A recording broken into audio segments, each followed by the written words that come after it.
My name is Rachel Simmons. I am 35 years old, and I pack my son's lunch every morning the way some people say prayers, carefully, with attention, with the hope that it lands right. My son's name is Jacob. He is 8 years old. He has dark hair that sticks up at the back no matter what I do to it, a missing tooth on the bottom left that he lost in October and still probes with his tongue out of habit, and a way of listening to people that is almost uncomfortable in a child his age. He doesn't look away. He doesn't fidget. He looks at whoever is speaking with his full face, both eyes, like what they're saying is the only thing happening in the world. He has always been this way, noticing people, attending to them. When he was 4, he asked me why the man outside the grocery store was sitting on the pavement. I said he didn't have a home. Jacob thought about it for a moment, and then took the granola bar out of his jacket pocket, the one I had given him for the car ride, and walked over and placed it beside the man's hand without saying anything, then walked back to me and took my hand and continued toward the car. He didn't mention it again. That is how Jacob moves through the world. Quietly, with both eyes open, doing what seems obvious to him and not requiring anyone to comment on it. He started second grade in September. He was excited about it. A new classroom, a new teacher, new books.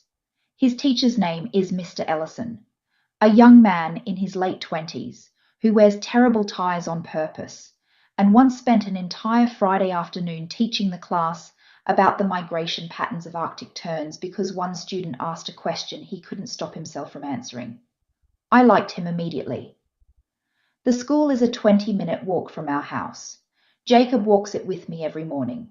We talk about things, whatever is in his mind that day, the names of clouds, where the fish dream. Why some people are good at remembering faces and others are good at remembering facts. He is the kind of child who generates questions faster than the world can answer them, and our morning walks have become, over the years, the best part of my day.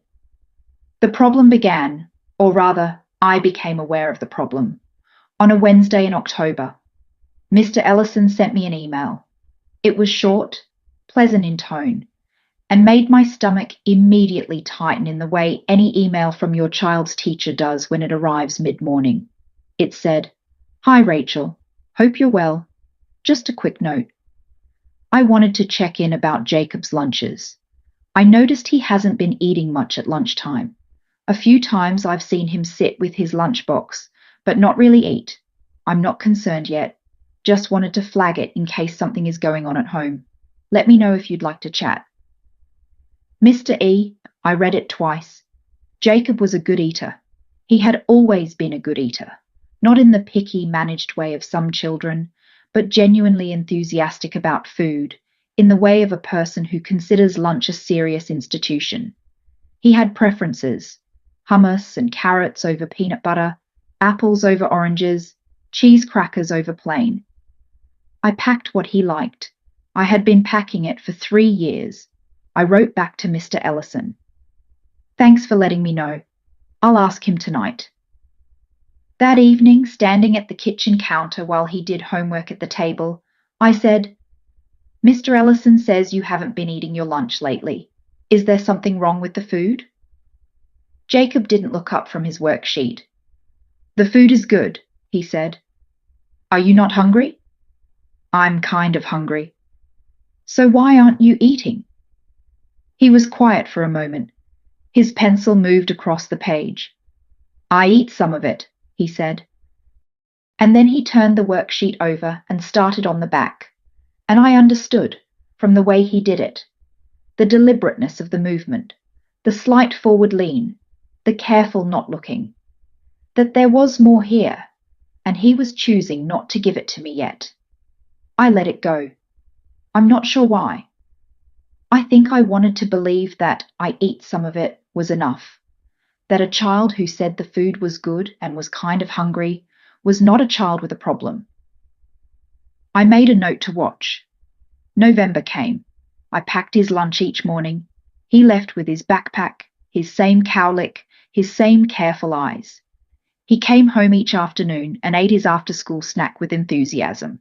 Crackers and cheese, fruit, whatever I put out, and told me about his day in the selective, non-linear way 8-year-olds narrate their lives. He told me about Arctic terns. He told me about a disagreement he'd had with a boy named Connor, about whether a hot dog was a sandwich. He told me about a chapter book they were reading in class that he had decided was very realistic, but very sad, which is the best kind. He did not tell me about lunch. I noticed, around the third week of November, that his lunchbox was coming home heavier than it should be. This is the thing about packing the same lunch for 3 years. You know the weight. You know what it feels like in your hand when you put it in the backpack in the morning and when you take it out in the evening. You know the difference between a lunchbox that has been mostly eaten and one that hasn't. I had been taking it from his bag each afternoon and putting it in the sink without thinking, and now, when I actually paid attention, I realized that several of the compartments were coming home fuller than they should be. One evening I opened it at the counter before he could take it to the sink. Apple. Whole, uneaten. Crackers. Still in their bag. Sealed. Cheese. Untouched. The sandwich. Gone. I called him into the kitchen. Jacob. Come here for a second. He came in from the living room, looked at the open lunchbox, looked at me. Why is most of your lunch still here? He looked at the lunchbox again. I ate the sandwich, he said. I can see that. What about the rest? He was quiet. Jacob? He took a breath through his nose. I gave it away, he said. The air went out of the room slightly. You gave it away, I repeated. To who? He looked at the table. There's a boy, he said. In my class. His name is Dylan. He doesn't always have enough food. I stared at my son. What do you mean he doesn't have enough food? Jacob looked up then, and his expression was so matter-of-fact, so fundamentally undramatic about something that was very dramatic, that I had to remind myself to breathe. He gets a school lunch, he said, but sometimes he doesn't eat it because there are things he doesn't like. And one day I saw him throw most of it away and then put his head down on the table. And I asked him if he was hungry, and he said yes. So I gave him my crackers. And then the next day I brought extra crackers. And then I started just giving him some of my stuff. And then I started giving him most of my stuff because he seemed hungrier than me. I sat down at the kitchen table. Why didn't you tell me? Jacob looked at me like I had asked something that required careful handling. Because I didn't want you to make it into a thing, he said. This is almost exactly what his grandfather used to say. Word for word, make it into a thing. His grandfather, who died when Jacob was 5, and whom Jacob remembers only in the way very young children remember someone they loved, in flashes, in feelings, in habits that are somehow inherited without being taught. I looked at my 8-year-old son and understood several things at once.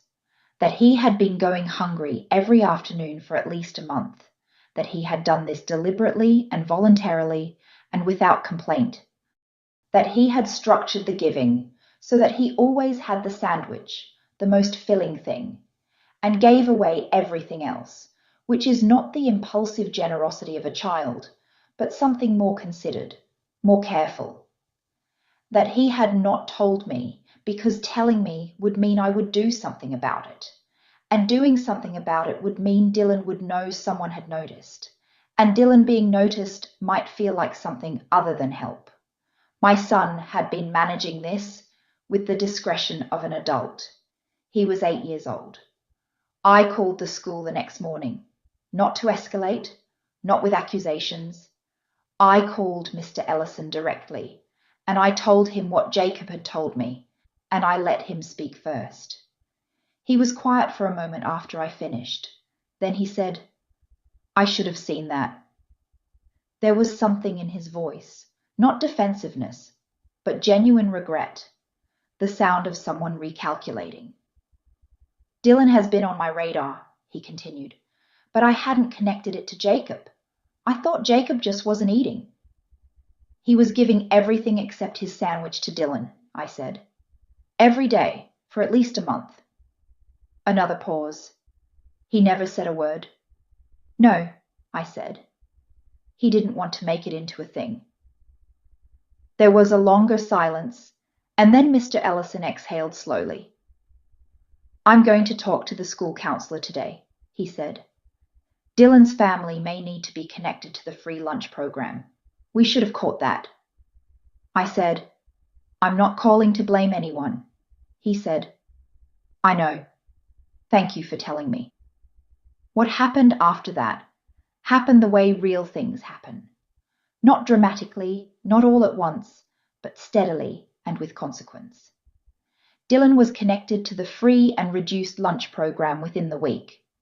It turned out his family had not known they qualified. The school counselor also connected them to a local food pantry. By December, Dylan was eating full lunches.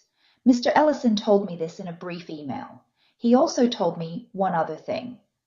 He said, I wanted to let you know that I told the class, without naming names, that sometimes the most important thing we can do is notice when someone needs something and quietly try to help. I told them I had recently learned about an example of that in our own classroom. I didn't name Jacob, but he knew I meant him. He looked at his desk and smiled. I read that email 4 times. Jacob came home that day and ate his full after-school snack, and then asked for a second helping, which was unusual and made me understand just how hungry he had actually been. I sat across from him at the table while he ate. He looked up once, saw my expression, and gave me the slight, composed shrug of someone who has done an obvious thing and finds the attention unnecessary. You didn't have to go hungry, I said. He considered this. I didn't go that hungry, he said. I had the sandwich. I said, next time you want to help someone, tell me. We can pack extra. He nodded, took another cracker. Okay, he said. The next Monday, he left the house with a lunchbox that was noticeably heavier than usual. He didn't say why. He didn't announce it. He just picked it up, adjusted the straps of his backpack, and walked out the door the way he always did. I watched from the window until he reached the corner. He had his same cowlick, his same careful walk, his same eyes, looking at everything. He still gives some of his lunch to Dylan. I know because I pack it that way now, 2 of everything. Enough for both of them, with room to spare. Dylan came to our house for the first time in December. He and Jacob sat on the living room floor, building something out of blocks that kept falling over and apparently needed to fall over, because that was the point of it. They ate all of the crackers and most of the apple slices and asked for more. I stood in the doorway and thought about the 4-year-old who left a granola bar beside a stranger's hand and walked back to take mine without saying a word. Some things do not change. Some things just grow larger. If this story stayed with you, please hit that like button and subscribe to Tender Heart Stories. Drop your location in the comments. USA, UK, Canada, Australia, wherever you're watching from. Tell me, has your child ever quietly done something kind that took your breath away? See you in the next one.